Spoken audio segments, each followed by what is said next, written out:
4 kunci penting yang pernah gue pelajari dan ternyata itu bisa bikin bisnis kalian jauh makin besar. Jadi gini, selama belasan tahun gue coba jualan online gitu kan ya, gue ngalamin sih cukup banyak asam garam.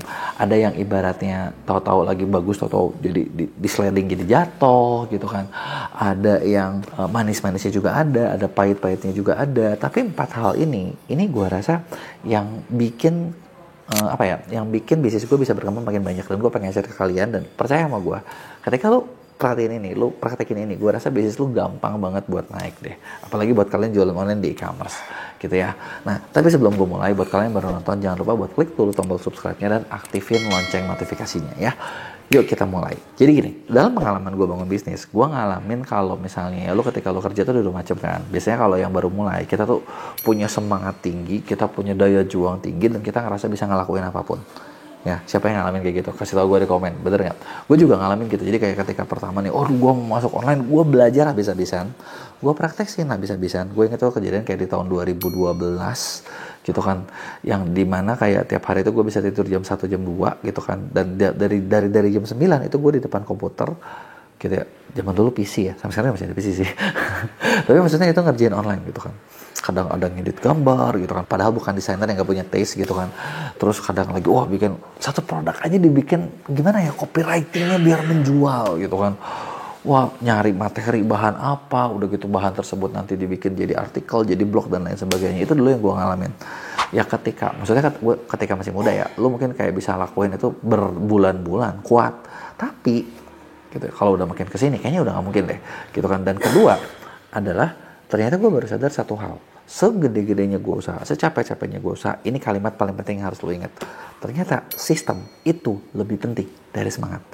Maksudnya gimana sih sistem itu lebih penting daripada semangat? Karena gini, pertama, kalian sehebat apapun, kalau lo sendirian, lo pasti bakal kalah sama orang-orang yang kerjanya barengan atau bertim. Wajar nggak? Masuk akal dong, ya kan? Nggak mungkin bisa sendiri bisa maksimal banget. Ini yang pertama. Yang kedua, ketika lo misalnya semangat ngerjain sendirian, tenaga satu orang pasti kalah sama tenaga 100 orang. Yang kedua, anggaplah lo bisa, gue ngajakin orang rame-rame, lo 100 orang, lo bisa kalah sama 10 orang yang terstruktur.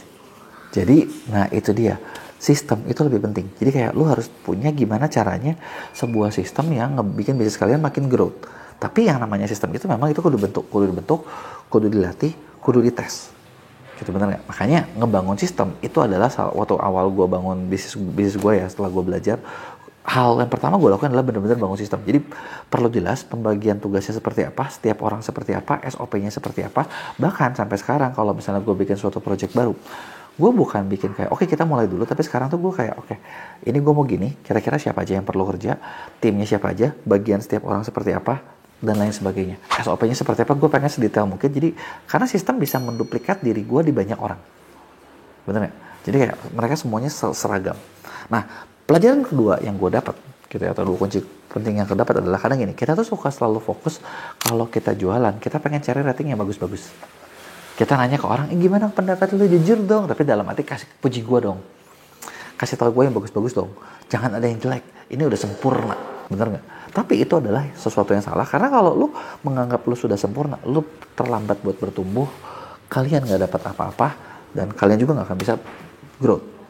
Justru yang benar adalah, yang perlu kalian pelajari adalah satu, lu tuh jangan cari yang bagus-bagus, tapi carilah yang jelek-jelek. Maksud gue gimana carilah yang jelek-jelek? Nah, yang perlu kalian sadar adalah komentar buruk, bad rating, bad review, dan lain sebagainya, itu adalah pembelajaran guru terbaik. Ketika kalian misalnya dapat bad rating, ketika kalian dapat yang jelek-jelek deh, pokoknya gitu ya, ketika kalian dapat yang jelek-jelek, di situ kita tumbuh. Dan di situ kita tuh dapat feedback langsung. Makanya kalau zaman sekarang, gue ketika bikin bisnis gue yang baru, yang gue selalu cari adalah rating jeleknya apa. Nah, rating jelek tapi bukannya bikin baper. Kalau lu bikin baper juga lu stres. Justru yang benar adalah dari rating jelek tersebut. Nah, gue pengen maksudnya gue pengen cari perbaikan. Gimana nih cara gue memperbaiki biar lebih bagus, gitu kan? Jadi orang bilang gini, orang bilang gitu, orang bilang gini, orang bilang gitu, bisa nggak ya kita benerin?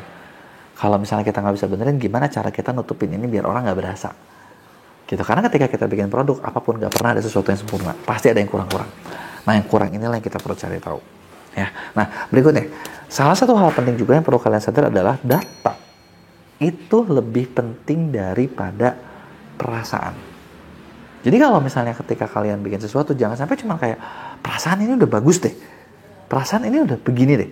Karena kalau misalnya kalian ngerasanya itu, ya udah gini aja gitu kan, ya itu di situ kita nggak bisa berkembang, kita nggak bisa growth. Janganlah lihat kayak, perasaan udah begini, tapi lihat datanya, gimana caranya kita memanfaatkan si data ini buat ngebangun kita lebih bagus.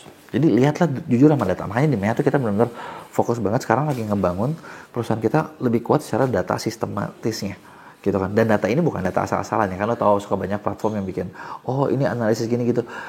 Analisis apapun, itu datanya kalau satu nggak valid itu percuma. Yang kedua, dari data yang ada, gitu kan, kita perlu olah gimana cara dapat take action. Dan di kita tuh benar-benar kita bikin take action yang acceptable, yang jelas dan terukur. Makanya sekarang timnya kita punya program baru yang benar-benar ngebantu seller itu buat growth jauh lebih gampang, gitu kan. Nah, yang terakhir, ini paling penting nih. Yang terakhir adalah jual murah dan perang harga. Itu adalah strategi bisnis yang bikin bisnis kalian bukannya bagus, tapi malah terjun ke bumi. Kenapa gue bilang kayak gitu?